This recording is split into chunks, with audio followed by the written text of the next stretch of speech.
According to EducationWeek.org, there were over 50 school shootings last year in the United States, resulting in the death of 32 students and teachers just trying to go to school to learn or teach. Not only do you run the risk as a parent sending your kid to school of your child not coming back safely that day, but also your child is going to have to worry about whether or not they're going to be shot at one day throughout their entire schooling career. As a student in public school for 12 years now, I'm scared. I know how scared teachers, students, and all kinds of staff at school get about the threat of a shooter opening fire on our class. Gun laws must be made more strict, and assault weapons capable of inflicting death and mass damage upon dozens in simply minutes must be banned. Children will continue to die if we don't make changes. Children should not have to go to school with a constant anxiety and worry that they might get shot at that day. And there are very simple and obvious changes we can make to help cause less shootings. So, firstly, children will die if changes are not going to be made. I mean, every day we're going to have kids that are going to have the possibility of getting shot at. And some days there are going to be school shootings. We see it on the news every couple of weeks now. New school shooting here. Somebody walked into a building and shot 5 kids. It's horrible, and it makes our days terrible when we see it. And it's also horrible for the families and obviously the victims of the school shooting. This is something that has to be stopped right now, and the fact that gun laws and people liking their guns and assault weapons has come in front of human lives, especially the lives of children, is absolutely astonishing to me. Firstly, these students are worth way more than the guns and assault weapons are worth, and most of the time, those assault weapons will not even be used by the people that own them. It is not worth human lives, and it's not worth the lives of children for assault weapons to be had by a civilian. Secondly, students should not have to go to school worrying about whether or not they're going to get shot at. I know from firsthand experience, whether it be from drills or all kinds of things that we prepare for just in case we get shot at. I shouldn't have to stop my day of learning just so we can practice in case an armed gunman comes into our school and starts shooting at innocent children. I have to go in the corner, turn off the lights, and hide and stop my day of learning just so that we can prepare for that situation to happen, as terrible as it might be. And the other flip side of that is that students and teachers get a lot of anxiety and worry from that.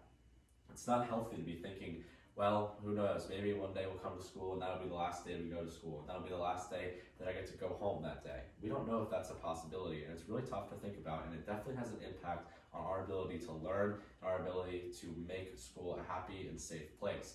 Overall, it's just terrible that we should have to think about that in our daily lives, especially at school.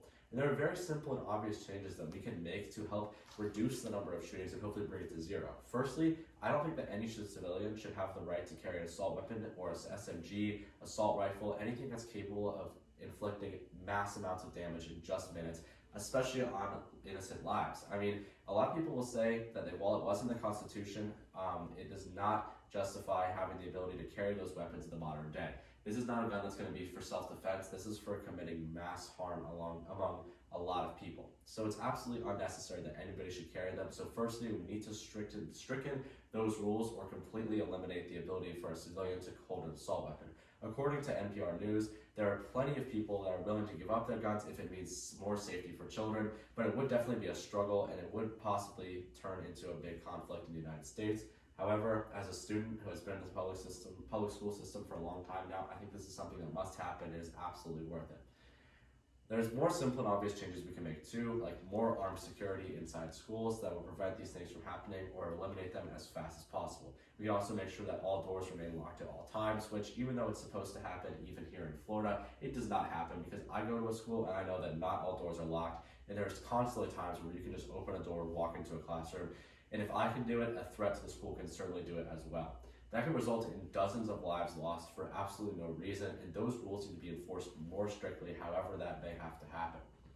And the last thing we can do to assist our schools in defending against school shootings is just making sure that we have a very good system for buying guns. I mean, if people want to own guns, we have to make sure that we primarily are making them have more health screenings, more ways to figure out that they cannot own a weapon, because a lot of the people are severely mentally ill and are saying we should not have been able to own a weapon.